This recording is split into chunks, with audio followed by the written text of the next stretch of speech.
So the topic of today's Dhamma talk, it is mindfulness. Mindfulness as a spiritual faculty in the practice of insight meditation, vipassana. Quindi oggi appunto è lunedì 22 giugno e l'argomento di oggi sarà la consapevolezza come fattore spirituale nella pratica di vipassana.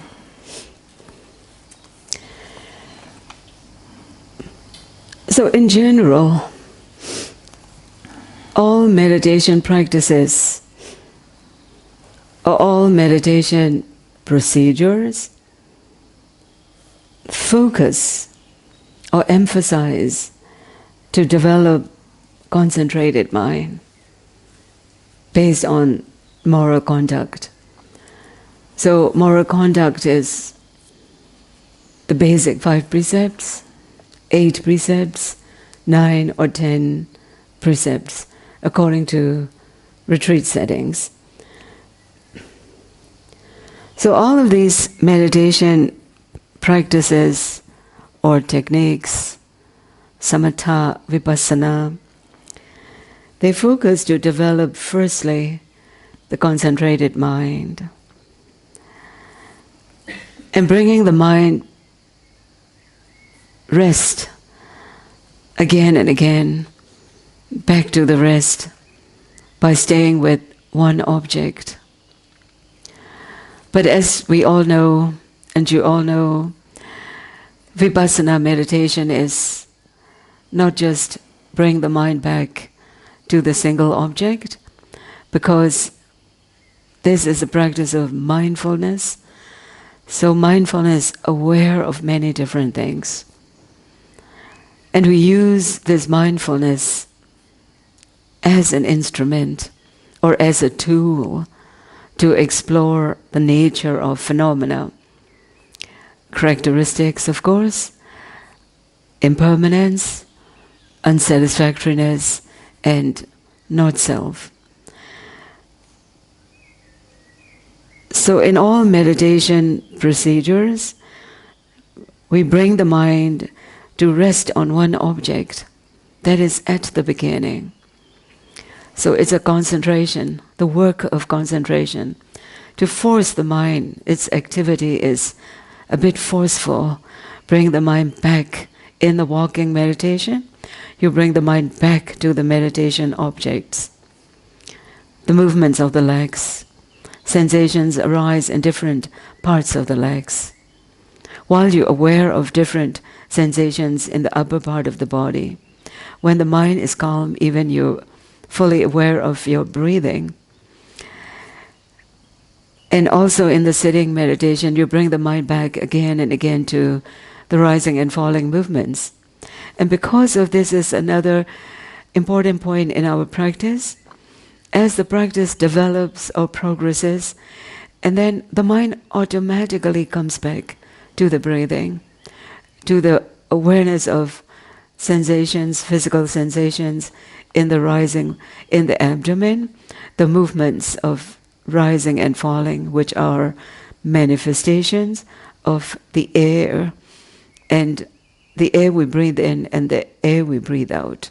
So, this is the very beginning point at the practice. And it occurs naturally. Concentration. Concentration develops naturally. Concentration occurs naturally once hindrances, obstacles to concentration, they are weakened.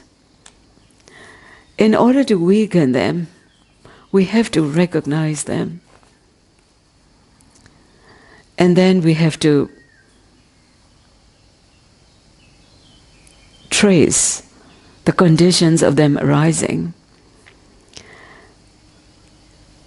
And we have to do it thoroughly and strongly. Then we will gradually achieve relaxation of the mind, because the mind is free from those defilements obstacles to concentration, hindrances. One moment the mind is freed from hindrances, the mind gets relaxed and happy. 2 moments, 3 moments, in one sitting or in half of the sitting session and in half of the walking meditation session, when the mind is distancing from those hindrances, then the mind is liberated in those moments. So then the deep relaxation arises, or in the practice of concentration, samatha, which is tantamount, equal to vipassana, like joy, happiness, delight, contentment. So too, in the practice of tranquility, samatha, the absorptions of blissful states, it is the same as in the vipassana. They arise. And the tranquility, states of tranquility, develop into rapture, joy. So such experiences are the forms of pleasure. It is happiness, sukha, joy, Dhamma joy, Dhamma happiness, which one cannot gain outside of the retreat. And also these forms of pleasure, it cannot be experienced in the normal states of consciousness. That means in the minds of non-meditators.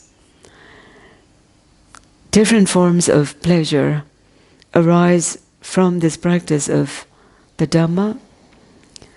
They can't be experienced by non-meditators in normal states of consciousness. In the practices of samatha, tranquility meditation, and such different forms of pleasure, they arise and then they stop there. Tranquility, happiness, joy, they stop right there because this is the goal of samatha practice. And when one attains such joy, happiness, pleasure, then one will keep practicing and simply repeat that same process again and again. So this is in the samatha practice. However, vipassana bhavana, insight meditation, it is different. It is something of a mental balancing practice, vipassana is. And in the vipassana meditation practice, we cultivate 2 separate qualities of the mind, mindfulness and concentration. And today we will explore a bit further on mindfulness. Allora, in generale tutte le pratiche di meditazione hanno come primo punto di sviluppo quello del raggiungimento di una mente abbastanza calma e concentrata, che è capace quindi di posarsi su un oggetto di meditazione. E questa mente calma e concentrata si sviluppa anche grazie a Sila, e nel nostro caso i precetti e la moralità che manteniamo durante un ritiro o durante la vita.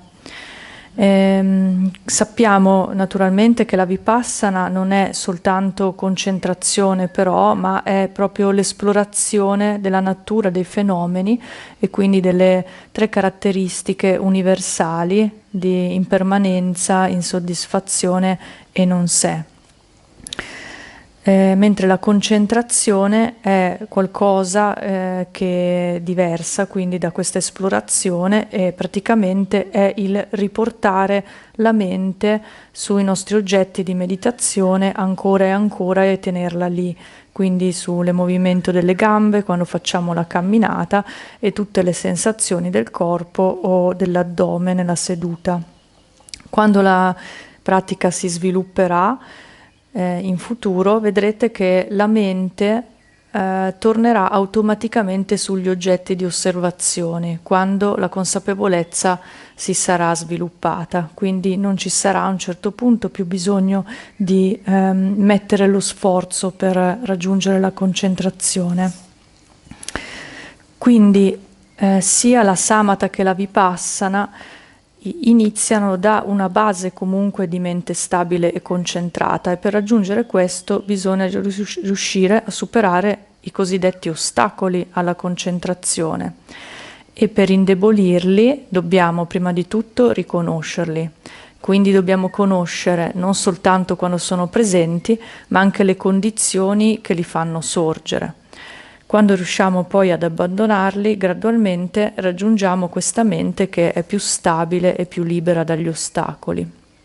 Questo tipo di mente, quando si libera dagli ostacoli anche solo per 1, 2 o 3 momenti, subito diventa una mente molto rilassata e felice, perché è una mente libera. Quindi sorge un profondo rilassamento, e questo avviene sia con samatha che con vipassana.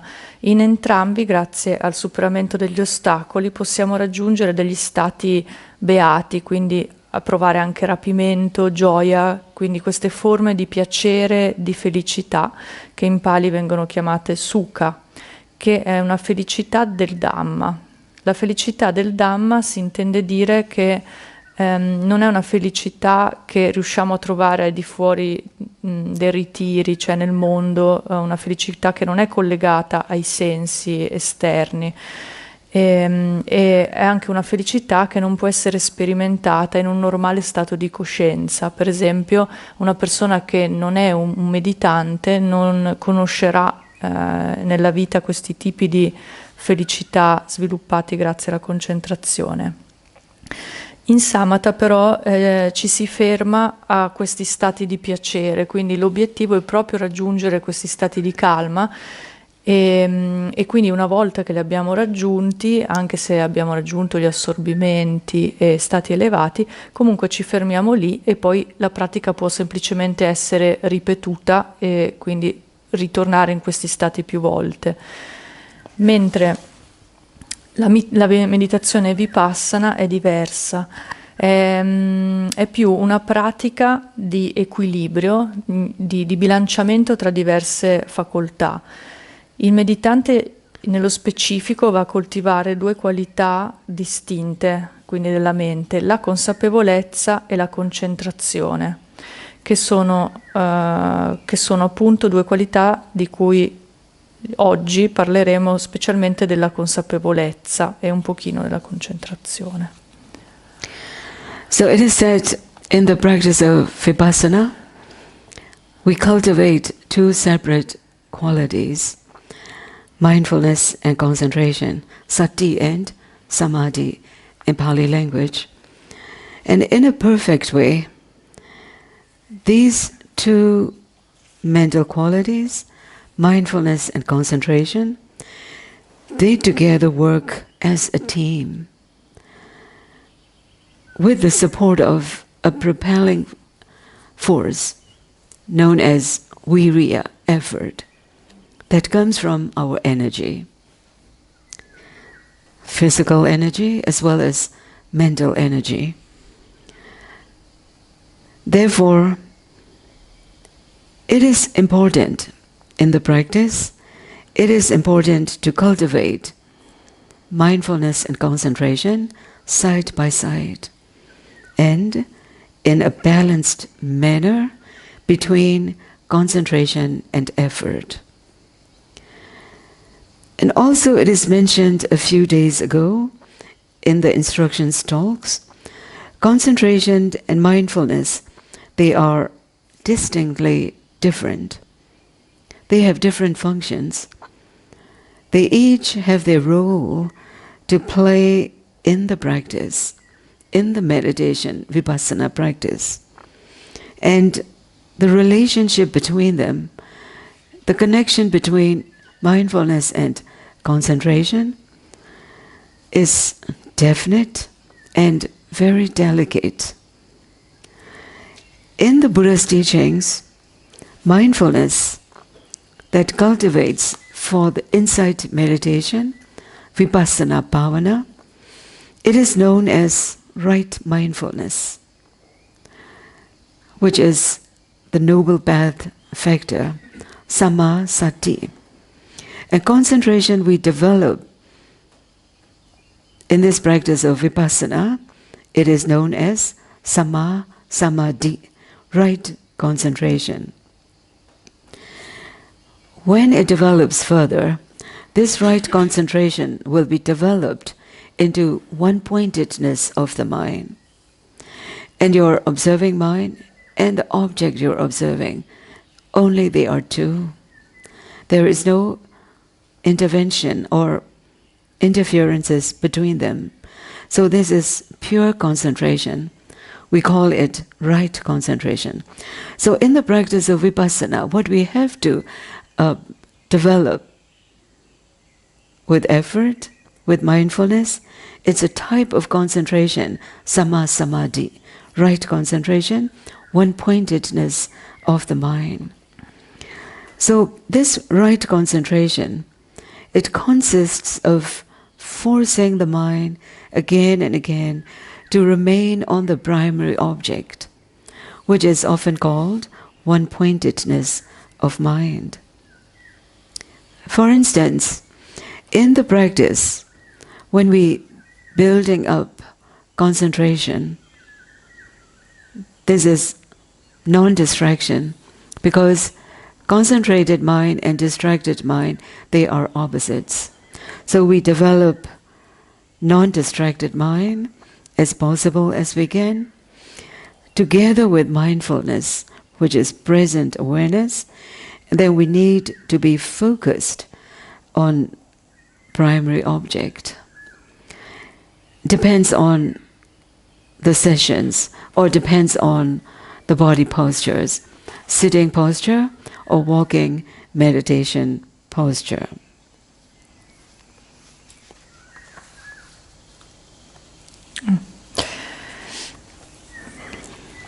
Allora, queste due qualità della consapevolezza e della concentrazione devono imparare a lavorare insieme come se fossero una squadra in modo perfetto, e sono sostenute da questa forza di propulsione, diciamo, che proviene dall'energia, quella che noi chiamiamo anche sforzo o impegno. In lingua Pali si dice viriya. L'energia può essere sia fisica, quindi del corpo, ma c'è anche l'energia mentale. Quindi è importante coltivare la consapevolezza e la concentrazione fianco a fianco, ma anche badare che la concentrazione sia equilibrata, in equilibrio con l'energia. E come abbiamo già accennato qualche giorno fa, la concentrazione, che in Pali è samadhi, e la consapevolezza hanno delle funzioni molto diverse. Quindi ognuna ha un ruolo proprio specifico nella pratica di meditazione, ma la relazione tra di loro è molto precisa e anche delicata. Negli insegnamenti del Buddha, la consapevolezza che si coltiva per la meditazione viene chiamata sammasati, che vuol dire, che è tradotto con retta consapevolezza, e fa parte dei fattori del nobile ottuplice sentiero, mentre la concentrazione che andiamo a sviluppare diventerà samma samadhi, anche questo è un fattore del nobile ottuplice sentiero, ed è la retta concentrazione. Questa concentrazione sarà poi, quando sviluppata, una concentrazione capace di andare a focalizzarsi con molta precisione su un punto, quindi su un oggetto, finché non rimane l'oggetto, solo quell'oggetto, e la mente che lo osserva. E quindi per raggiungere Samma Samadhi serve un po' questo forzare la mente, diciamo, portare la mente sull'oggetto primario e per tenerla lì. Quindi quando sviluppiamo una mente che è concentrata, una mente concentrata vuol dire che non è distratta, ovviamente non è dispersa. La coltiviamo insieme alla consapevolezza, che è appunto uno stato mentale di conoscenza, di presenza del momento presente. E per coltivare queste due dobbiamo focalizzare la nostra mente sull'oggetto primario, quindi a seconda naturalmente della sessione che stiamo facendo sarà o la postura in generale del corpo nelle varie posizioni durante la giornata, oppure nella meditazione seduta o durante la meditazione camminata nei rispettivi oggetti primari. And as we are observing the objects in the sitting, the main objects, in the walking, also the main objects, as we are observing and noting, in order not to let the mind wanders away again and again, although despite of this much effort, the nature of the mind slips away, wandering away. So when the mind wanders off, or when the mind is distracted because of the sounds or the sights or some thinking mind or the thoughts, then we begin to note this object as a secondary object, which is explained previously. And this becomes an object to note by knowing its nature. So once our hearing consciousness knows that the sound or the noises strike our ear base, then we right away know this is a sound of the nearby sound or the clicking of the door handle. Meditators enter the hall, leaving the hall, or the sounds of the movements of the fellow meditators. So we right away know that. However, if our mind, if our noting mind, observing mind, is still with the primary object in the sitting meditation, we just leave that, just aware of that sound, by no need to label it. So as one is observing and noting, and when the mind wanders off, distracted by the sights, by the sounds, or by thinking, then this becomes an object to note by knowing its nature.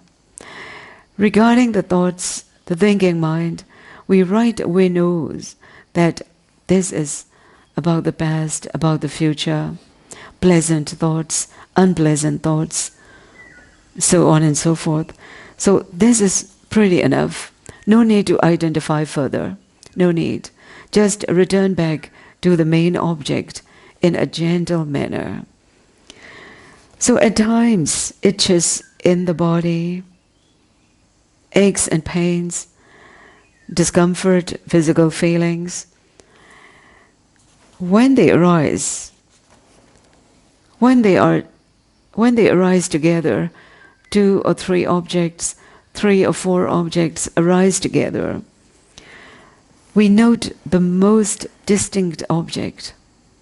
So when we're walking, if there is the most distinct object is knowing the body posture is walking, the sensations of walking, the movements of the legs, then we don't need to go and pay attention to all those secondary objects, because we already noting the most obvious object. If not, we have to acknowledge mindfulness, acknowledge this is the sight, this is the sound, so on and so forth, and then gently come back to the primary object. And then by doing it again and again, we will see some of the objects. In a few moments ago, we note, we observe, And after a few moments, they are no more, because they disappear already. So this is, we start seeing the objects disappearing and the new objects arising, one after another. So this is mindfulness. Mindfulness knows, mindfulness sees the objects arising and passing away. And only mindfulness, sati, it knows and it sees, discerns, this is the mind, this is the body, this is arising of the object, this is disappearing of the object, and this is mindfulness.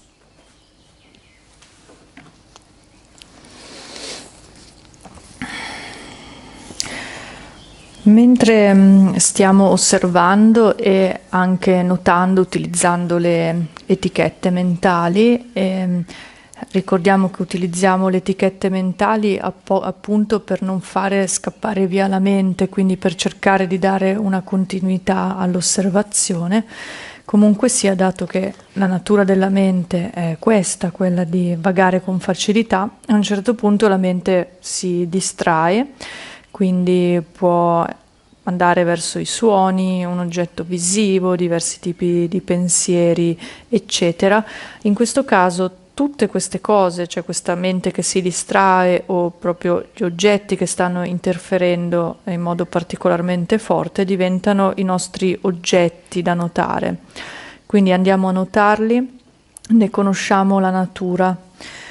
Per esempio, possiamo renderci conto di quando un suono, mentre meditiamo, magari colpisce l'orecchio. Quindi se ci rendiamo semplicemente conto che c'è questo suono, anche se capiamo che è un suono vicino oppure lontano, che magari c'è qualcuno che sta entrando, uscendo dalla sala, o è un rumore che viene fatto da un altro compagno di meditazione, se la mente riesce a rimanere comunque con l'oggetto primario, non è necessario andare a etichettare questo suono. Mentre se ci sono altri tipi di oggetti, per esempio pensieri che riguardano il passato, il futuro, piacevoli, spiacevoli, allora in questo caso gli diamo una nota per riconoscerli, però non serve andare a investigarli di più, cioè li notiamo, giusto che serve per lasciarli andare e tornare all'oggetto primario. Per quanto riguarda gli oggetti che incontriamo nel corpo, per esempio, se ci sono durante la seduta, mettiamo tanti tipi di sensazioni diverse o c'è qualche dolore qui e lì, allora la scelta dell'oggetto dipende da qual è il più evidente, quello che diventa più chiaro, che arriva alla nostra percezione in modo più predominante.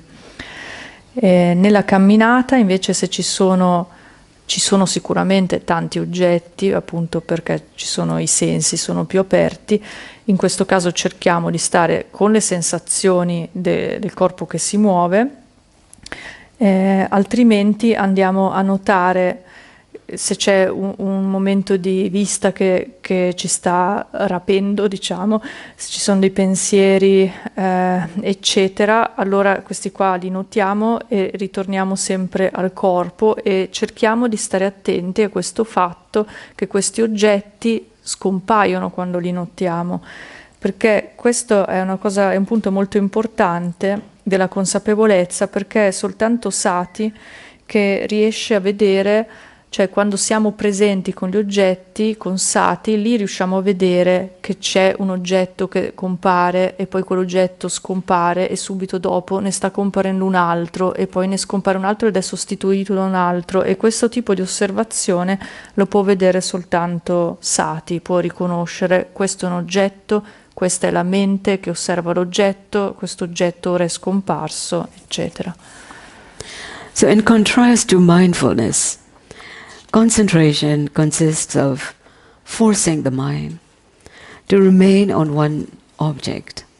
That is the main object, primary object, in sitting and in the walking. So here we can note the word force.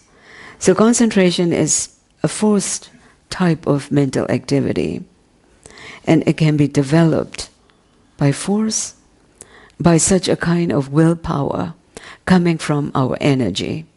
So for doing this, effort is necessary, which arises from our energy, and this effort will be balanced with concentration.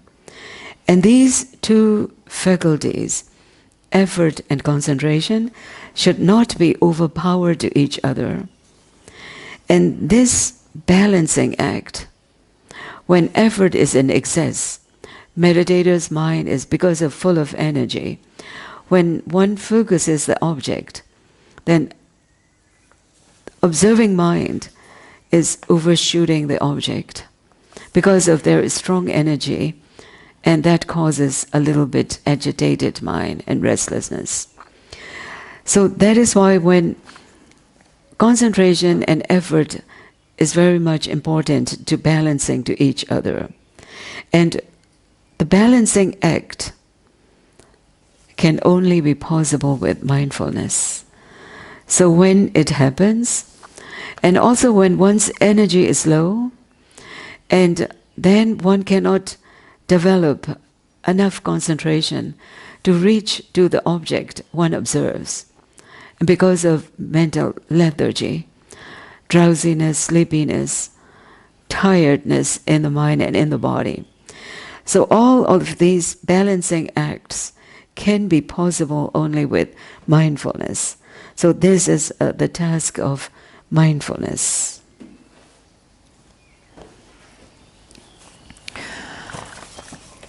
La concentrazione, invece, al contrario della consapevolezza, consiste nel forzare la mente a rimanere su un oggetto, nel nostro caso l'oggetto primario, sia da seduti che camminando.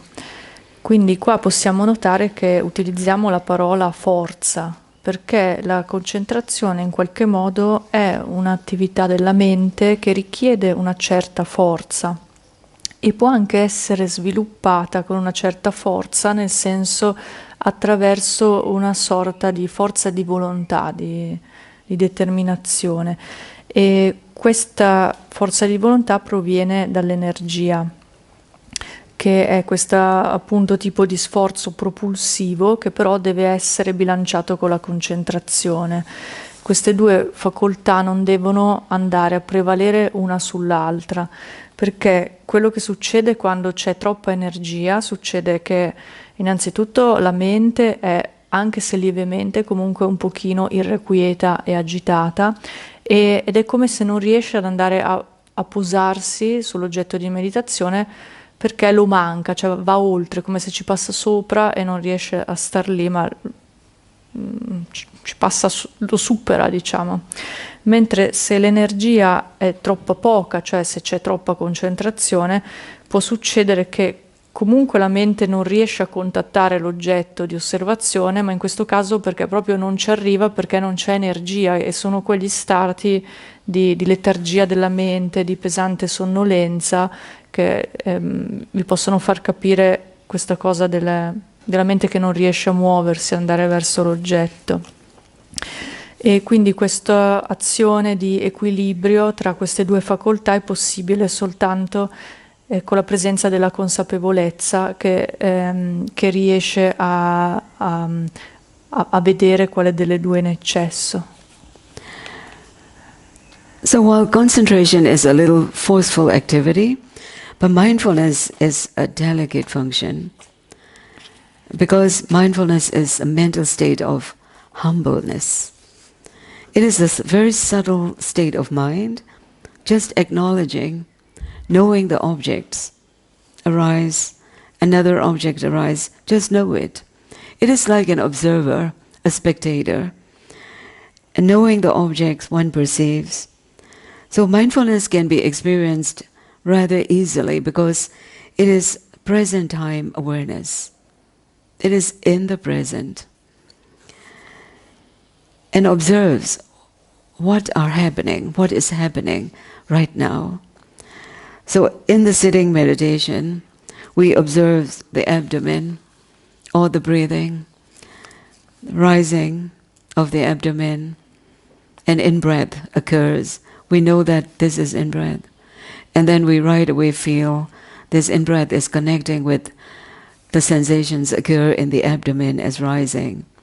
And when we exhale, then the abdomen contracts and it falls. So we know that this is falling, contracting, and consequently we feel the gradual expansion. This is the work of concentration. So concentration knows that how rising develops. It is expansion, gradual expansion. And then at the end there is a little tension. And sometimes when the sensations are very clear, it is like as if we hit the wall. This stop, rising stops. And then the falling occurs. So all of these are the work of concentration, because it's forcing the mind towards this object with the help of effort, energy. So then the meditator sees feel and knows there is a little contraction of abdominal muscles, and also one feels the touch of one's clothing on the abdomen. So on and so forth. So then this is like a series of the meditator. It arises and it falls away and it comes again. So this is when one is practicing with care and respect, then one will know many different sensations occur in the abdomen. And in the retreat of vipassana meditation, this sati, mindfulness, it is used in observing the phenomena and things we perceive moment by moment, because the things are changing, objects are changing all the time. It is observing, mindfulness is observing all phenomena, physical, mental, or emotional, whatever is present at the same time, and at all six sense doors, eye, ear. Although the eyes are closed, one can see, one can think about and see images of people, the places one have been, and also the smells and the tastes, body, the touches, sensations of the body, and all cognizable objects of the mind. And with mindfulness, we can see the things as they are. Mindfulness never interfering, because mindfulness is non-interfering awareness. Just watch. So one can see the true nature of phenomena. That is, it arises and it disappears. It arises and it breaks away. So seeing the impermanence characteristic of phenomena. Impermanence, and also because of constant changing, then one feels a kind of oppressive feeling. This is unsatisfactory. And also there are many experiences of meditators. The mind is likened to a monkey mind because of one thought after another, one thinking mind after another. When one thought or thinking mind disappears, another thinking mind arises. Then another thinking mind arises. And then the sense object strikes the sense basis. And another object in connection with those sense objects, it comes again. So this is oppressive nature. So this is the nature of dukkha. This is in the practice, a meditator clearly experiences this dukkha of phenomena.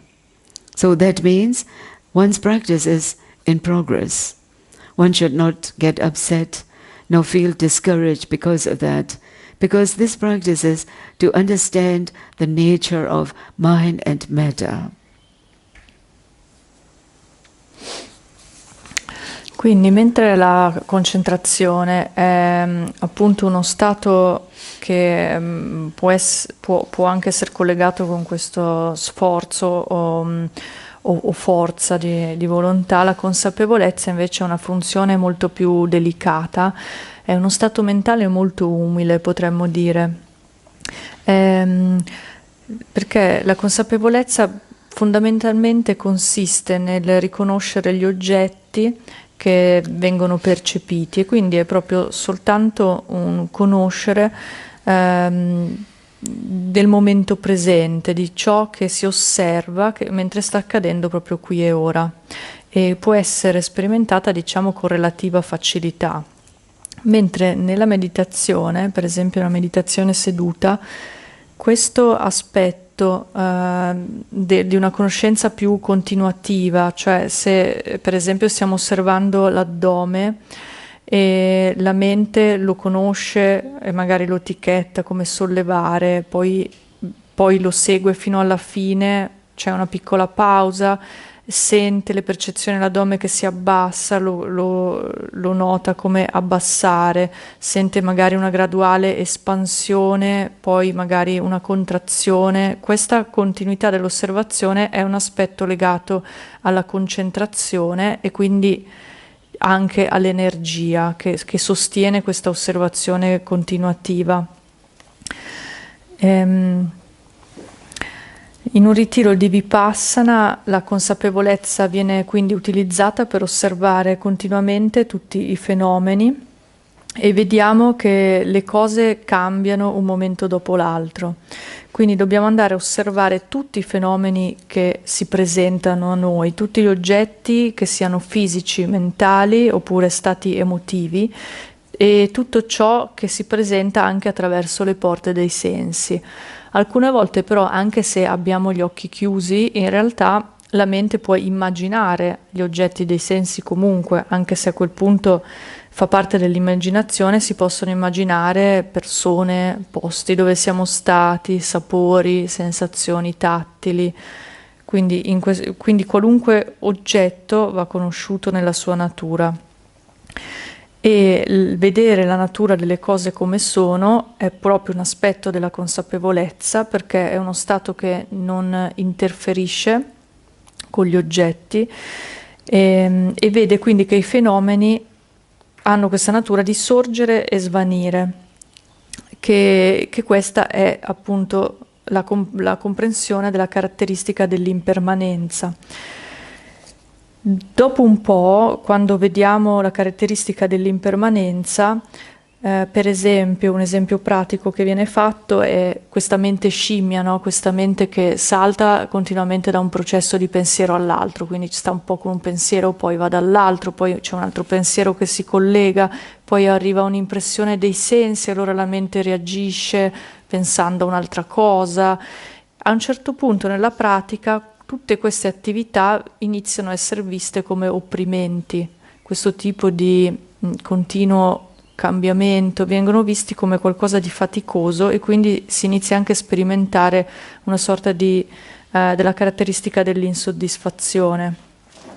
E in questo caso non bisogna però scoraggiarsi se si fanno questi tipi di esperienze, perché in realtà vuol dire che il processo si sta sviluppando della Vipassana, quindi è una cosa positiva.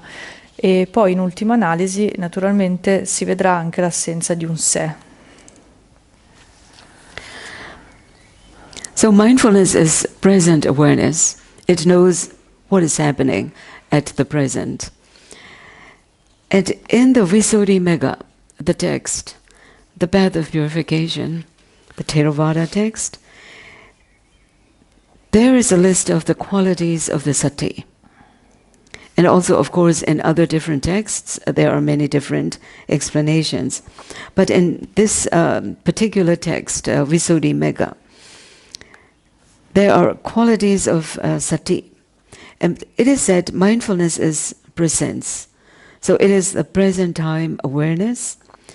And mindfulness as a controlling faculty, because it controls its domain of forgetfulness, non-forgetfulness, as a controlling faculty, and it controls lack of mindfulness. And one knows when one's mindfulness is not very strong because of one's energy fluctuating, and then one knows, oh, one's mindfulness is slackening. So this is, one knows as a controlling faculty, then one develops mindfulness again. So it controls lack of mindfulness or forgetfulness. And another quality is as a strength, Because mindfulness is a strength, it is a power when it develops further. And then as an awakening factor, bojjhanga, enlightenment factor, mindfulness develops. And this mindfulness enlightenment factor, it arouses the other enlightenment factors to develop. Especially enlightenment factors, all of these bojjhangas, awakening factor, they start to develop in the fourth stage of insight in the vipassana practice. So mindfulness as an awakening factor, and also as samasati, factor of the Noble Eightfold Path. So as a controlling faculty, as a strength, and as an awakening factor, and as a factor of Noble Path, and at the moment of realization, at the moment of arising of path consciousness, it is the attainment of realization of nibbana. Mindfulness knows then this is the realization of nibbana. So these are the qualities of mindfulness being present in the Visuddhi Magga. So it can be understood presence of mind, and insofar as it is directly opposed to lack of mindfulness and absent-mindedness, when there is no mindfulness at all. So in the Abhidhamma text, the profound doctrine of the Buddha, in other words, mind doctrine, mindfulness is defined as wholesome mental factor because it associates with all karmically wholesome states. So it is a very pure mental action. So karmically wholesome states, that means it is associating with wholesome actions. Wholesome action means right speech, right bodily action, and right livelihood. So this is, the mindfulness is in a wholesome manner. It associates with all wholesome energy and wholesome states. And this is the pure awareness. Mindfulness is a pure awareness which is free from discrimination, which is, because of delusion, there is discrimination. And because free from discrimination, it arises from non-delusion. So non-delusion is, in other words, wisdom. So mindfulness is free from discrimination, arises from non-delusive state of mind. So owing to its wholesomeness in nature and being free from delusion, mindfulness enables to see the things as they are. That is why mindfulness knows, and also through the different stages of insight, mindfulness knows this is the mind, this is the body. And mindfulness also knows these are the relationships, causes and effects between mind and matter. And also mindfulness knows this is impermanence, this is dukkha, this is anatta. And mindfulness also knows arising and passing away of phenomena. So this is a quality of mindfulness because it is freed from discrimination, freed from delusion, so it enables to see the things as they really are. C'è un testo che è il Visuddhimagga, il sentiero della purificazione, in cui Sati viene descritta in vari modi. Viene descritta innanzitutto come presenza della mente, poi viene descritta come una facoltà di controllo, nel senso che la consapevolezza riesce proprio ad andare a controllare se lei stessa manca o se c'è. Quindi è una facoltà di controllo che controlla la mancanza di consapevolezza o uno stato di negligenza. Per esempio, quando noi stessi, cioè, ci rendiamo conto che, per esempio, se la consapevolezza è forte, se invece vacilla un po', se c'è e non c'è, anche questo aspetto è la facoltà di controllo di Sati. Poi viene descritta come forza o potere, perché Sati, quando viene sviluppata molto, diventa proprio un potere della mente. Viene poi descritta come fattore di illuminazione, e insieme agli altri, però Sati è quella da cui iniziano a svilupparsi gli altri fattori di illuminazione. E quindi Sati, come fattore di illuminazione, inizia a svilupparsi dal quarto livello di insight in modo predominante. Sorry, Sayalay, I'm not sure about one thing. Sati as a Sambhojjhanga, it starts from the fourth insight. 4, yeah. Sì, ok, ve l'ho detto giusto. Poi viene descritta anche come presente nel momento dell'esperienza del Nibbana. Qui si sta parlando della coscienza del sentiero, nel senso che Sati è quella facoltà che sa che quella è l'esperienza del Nibbana.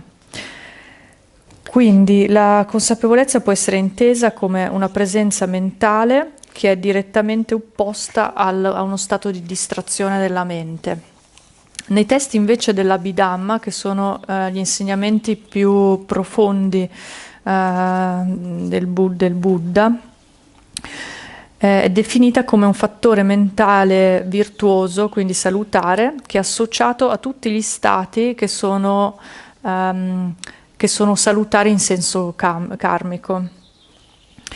Ed essendo quindi un'azione mentale che è sempre pura, questa consapevolezza è sempre pura ed è libera da discriminazioni e dall'effetto dell'illusione, grazie a questa sua essere priva di illusione, la consapevolezza ci permette di vedere le cose come sono veramente.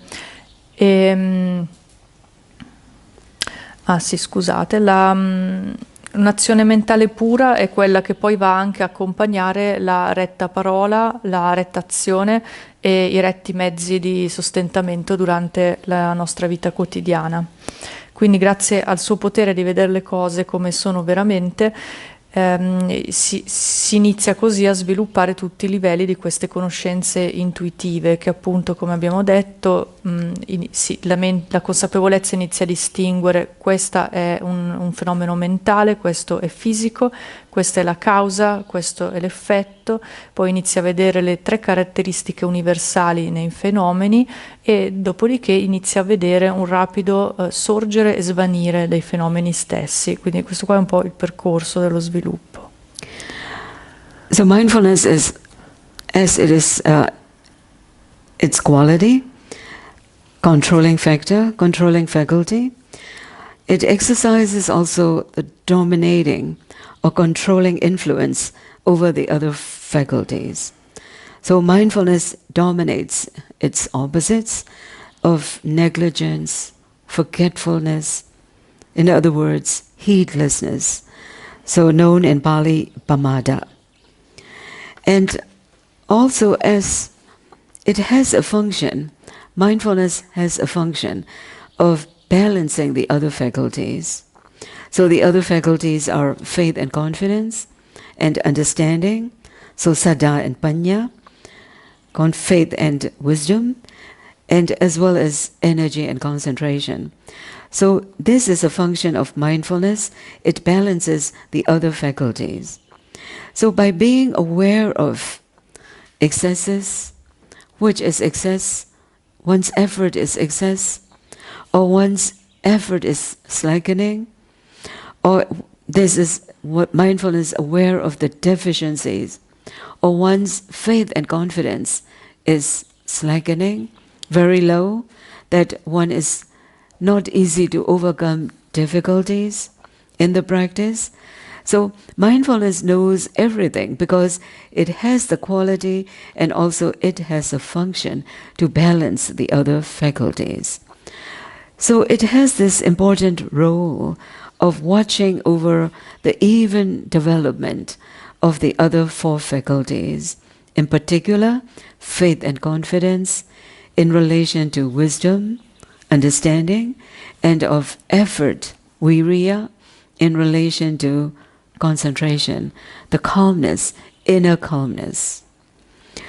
So in the Buddha's teachings, especially in this practice of mindfulness or in training the mind, mindfulness represents the entire mental culture in different practices, samatha, vipassana. So to compare with other mental factors, faith and confidence, wisdom, effort, concentration, so to compare with the other faculties, and then also this devoutness, spiritual devotion, arises from faith and confidence, and also energy and wisdom, intelligence. They are actually more colorful personalities, making an immediate impact on the people. Because out of faith, strong devotion, people do different wholesome activities. So it is a kind of personal, very personal and colorful personality. However, mindfulness, it has the nature of humbleness and unobtrusive nature. So mindfulness, it shines inwardly, it virtues inwardly of a person. And in ordinary life, most of its values are passed on to other faculties because it can dominate the other faculties and harmonizing to each other. So mindfulness is the most powerful mental factor that we are using in our practice. Come fattore di controllo spirituale, la consapevolezza esercita quindi un'influenza dominante sulle altre facoltà. Prima di tutto va a controllare i suoi stessi opposti, che sono appunto la disattenzione, la dimenticanza del momento presente o la negligenza. In Pali si chiamano pamada questi stati. La consapevolezza poi ha la funzione di andare, come abbiamo detto, a equilibrare le altre facoltà, specialmente quella dell'energia della concentrazione, quindi di rendersi conto quando ci sono degli eccessi e delle carenze, specialmente stare attenti quando c'è un eccesso di energia, ma anche quando c'è troppa poca concentrazione. Altre facoltà che vengono bilanciate sono quelle della fede o della fiducia, che deve essere bilanciata con la saggezza. Una certa fiducia è importante riconoscere quando è troppo poca, perché diventa dubbio, ed è anche normale avere dei dubbi perché nella pratica ci sono delle difficoltà che inizialmente non sono facili da superare. Comunque sati è quello stato che riesce a rendersi conto di tutta la situazione presente e andare a lavorare per ristabilire l'equilibrio. Negli insegnamenti del Buddha la consapevolezza rappresenta un po' l'intera coltivazione della mente, perché diciamo anche che a differenza degli altri fattori mentali, come una forte fede che può diventare proprio una forma di devozione spirituale, oppure l'energia, l'intelligenza, la saggezza, questi sono tutti stati, lei usa una parola, sono come personalità più appariscenti, più colorate, nel senso che quando questi stati mentali sono forti la persona fa subito magari delle azioni, di azioni nella vita che sono subito visibili, appunto hanno un impatto più immediato sulle persone, mentre la consapevolezza ha una natura che è più discreta, è più umile, però è proprio una virtù che va a risplendere interiormente nella persona e va a riflettersi sulla vita quotidiana di una persona, e la maggior parte dei valori che la consapevolezza li trasmette anche a tutte queste altre facoltà che appunto si armonizzano tra di loro e con lei. So this is mindfulness in the Buddha's teachings. It uncovered or revealed the mass of dukkha. So it is very obvious in doing the meditation retreat. Physical dukkha, mental dukkha. So the mass of dukkha, suffering, can be revealed only by mindfulness practice. And then also mindfulness knows that this dukkha, unsatisfactoriness, and different forms of unhappiness, and also conflicts, inner and outer conflicts, they are all can be put to an end by understanding well the nature of ignorance. This is delusion and as well as craving the objects. And also mindfulness knows by eradicating them, this ignorance and craving, avijja and tanha, by eradicating them through the practice of 4 satipatthanas, the practice of mindfulness on the 4 establishments. So in the practice, this faculty of mindfulness, or controlling factor, in other words, controlling factor of mindfulness, it is not only protects the mind, meditator's mind, from lapsing into agitation or restlessness or sometimes resistance, idleness or laziness. Mindfulness also regulates and controls the mind without allowing it to go astray. So meditators know that when the mind wanders away, slips away, and then one knows to bring the mind back. So this is mindfulness. It never allows the mind to go astray. At one point, one knows, oh, my mind was lost in the thoughts, a train of the thoughts, and then bring the mind back to the present moment. So this is because of this controlling power of mindfulness. And in many Buddha's discourses, many scriptural texts, connected with this practice of mindfulness, what we are practicing, satipatthana, sammayutta, connected discourses with the practice of mindfulness, the Buddha clearly stated that this sati, mindfulness, is always useful. So when effort can be excessive, concentration can also be excessive, that leads to lethargy and drowsiness. And sometimes because of one's faith and confidence is excessive, then one can follow the wrong paths, and as well as blind faith can be arising. But mindfulness, it is never in excess. This is what the Buddha preached in many discourses. The usefulness of mindfulness, the Buddha compared it to the need of salt when we prepare food. Therefore, it is desirable. Mindfulness is always desirable in all instances as a seasoning of salt in all sauces. Or there is another example the Buddha gives, as a prime minister in all king's business, because the prime minister is wanted in putting through every project of the king, of the country. Then this prime minister is commissioned to organize and to combine the workers in order to execute the tasks. So mindfulness, it also has the organizing activity of the mind, and it is necessary for the development of wholesome states of consciousness. So another example which is not in the text, mindfulness is like a doorkeeper, the gatekeeper of the city. It is only allowing the good people to enter the city and not allow the bad people who will make a mess in the city. So there are many different examples the Buddha gives in many different discourses.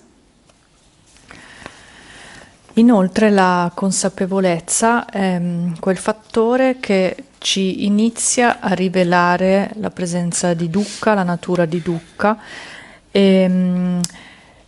e però si rivela anche il punto in cui tutta questa massa di dukkha, quindi di insoddisfazione, ma anche di tutti i vari conflitti, sia interiori che esteriori, può essere eliminata, andando a comprendere la natura dell'ignoranza di avijja e della brama verso gli oggetti, che è tana, e riuscendole a sradicare tutte grazie alla pratica dei 4 fondamenti della consapevolezza, appunto del Satipatthana. La facoltà della consapevolezza dunque non soltanto protegge la mente dall'agitazione, l'irrequietezza o alcune forme magari di resistenza verso le cose o di pigrizia, ma va anche a regolare e controllare la mente, impedendole di smarrirsi, di scivolare via, distrarsi. C'è proprio una raccolta, un Samyutta, il Satipatthana Samyutta, che sono i discorsi connessi sulla pratica della consapevolezza in un Nikaya, dove il Buddha afferma che la consapevolezza è sempre utile. Quindi, nel senso appunto perché se le facoltà sono sbilanciate e non vengono equilibrate, si rischia proprio di finire anche sul sentiero sbagliato di pratica. Per esempio, anche se c'è una forte fede, per esempio, può diventare una fede cieca se non è bilanciata con la facoltà del discernimento e della saggezza. Vengono nei testi, la consapevolezza viene paragonata a diverse cose, vengono date diverse similitudini per descriverla. Per esempio viene paragonata al sale nella preparazione del cibo, quindi che è come se fosse necessaria dappertutto, oppure come un primo ministro che ha a che fare con tutte le attività del re, perché il primo ministro è necessario per portare a termine ogni progetto del re e anche l'incarico di organizzare, coordinare tutti i lavoratori, eseguire tutti i compiti. Quindi la consapevolezza è auspicabile sempre, in ogni circostanza, ed è anche un po' l'attività organizzativa della mente, che è proprio necessaria per sviluppare gli stati mentali, gli stati di coscienza che siano benefici. C'è un altro esempio nei testi di Sati come il guardiano dei cancelli di una città.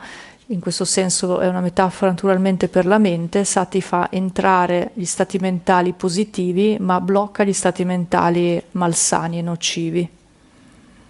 And also there is a connection between mindfulness and moral conduct. Because mindfulness, it combines the other wholesome qualities in the practice or in one's daily life, because mindfulness keeps one's moral conduct pure in physical, in speech, and as well as in thoughts, and restraining the senses. And also mindfulness can keep one's restrain one's senses. So by different means of restraining with mindfulness, it is very much important in our practice. So this is the quality of mindfulness. And also mindfulness composes the other states, and it puts them together for performing the appropriate tasks and keeps them in a proper working order. So in the Encyclopedia of Buddhism, publications of Sri Lankan government, mindfulness is defined as right mindfulness and is the most effective instrument to success in any sphere and in any attention, because mindfulness assists any action to perform with greater accuracy. So, when mindfulness is strong, it is likened to planting one's observing mind deep in an object together with concentration, it is like a firm post well sunk in the ground. And this is a characteristic of mindfulness, and not skimming over the object, or not wobbling, or non-superficiality.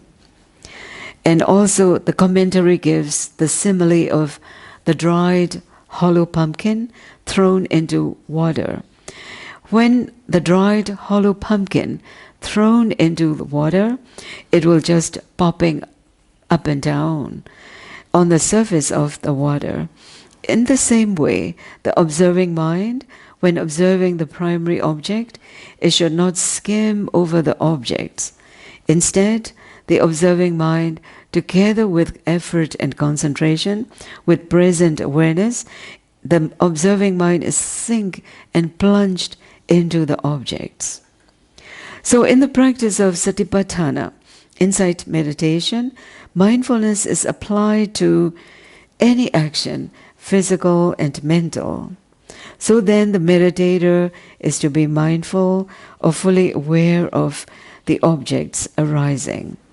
So this is, we call it integrated practice of mindfulness, because establishing mindfulness in 4 different categories or 4 different establishments: the body, mindfulness in the feelings, when feelings arise, pleasant, unpleasant, and neutral, and also the mind, wholesome mind, unwholesome mind, distracted mind, concentrated mind, and this is mindfulness knows them clearly.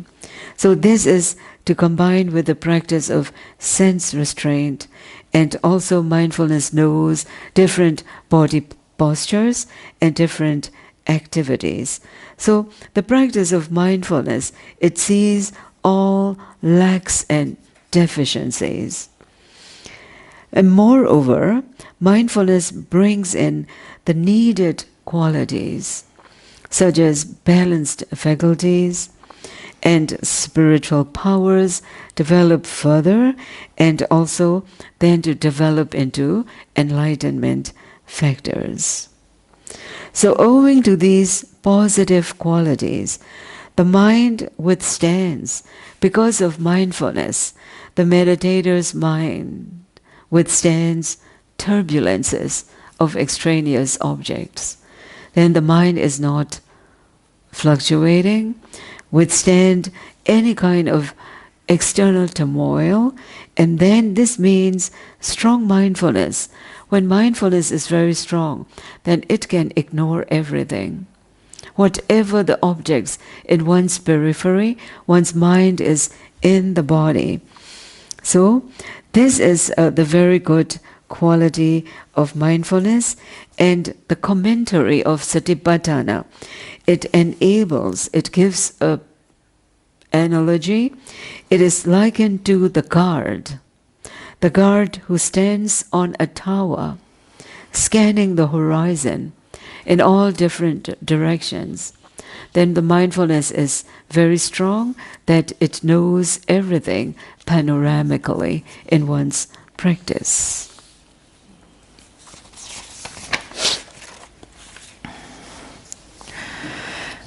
La consapevolezza inoltre va combinando tutte le altre qualità della pratica, aiuta anche a mantenere la propria condotta morale pura, come abbiamo detto, nel corpo, nella parola, nella mente, contenendo i sensi e sviluppando l'attenzione. C'è un'enciclopedia del buddismo che è stata prodotta in Sri Lanka, che definisce la consapevolezza come lo strumento più efficace per il successo in qualsiasi campo, perché aiuta a svolgere qualsiasi azione con una maggiore precisione. E quando la consapevolezza diventa forte, è come se si piantasse la mente che osserva in profondità dentro un oggetto, come un palo molto solido che viene piantato nel terreno. E questa è proprio la caratteristica della consapevolezza, perché la caratteristica di questo stato è quello di non vacillare e di non stare in superficie. Un'altra immagine che viene data è quella di una zucca vuota che viene buttata nell'acqua e che rimane sulla superficie ad andare su e giù così, mentre invece la mente che osserva dovrebbe riuscire a sprofondarsi e immergersi nell'oggetto di osservazione, insieme allo sforzo e alla concentrazione. In questo modo noi andiamo a vedere tutti gli oggetti che sorgono nella nostra pratica.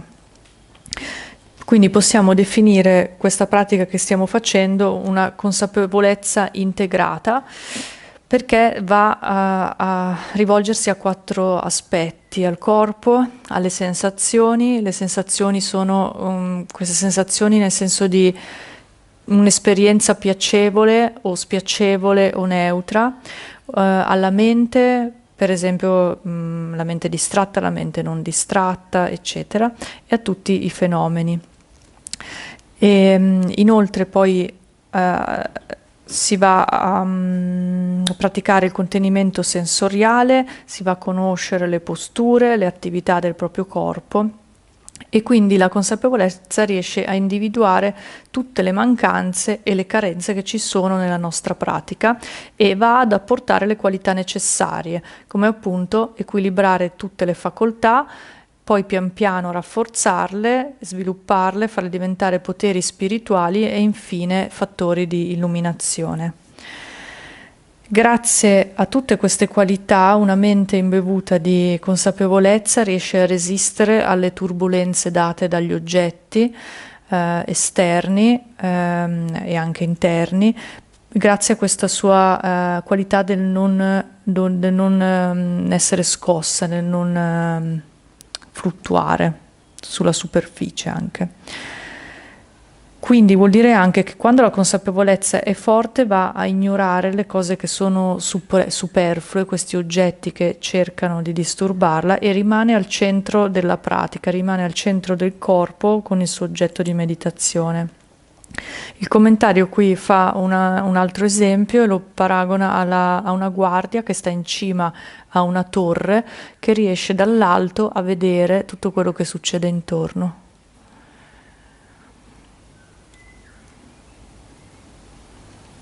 So, this much for today, and we will listen to another talk, which is related to the practice for tomorrow.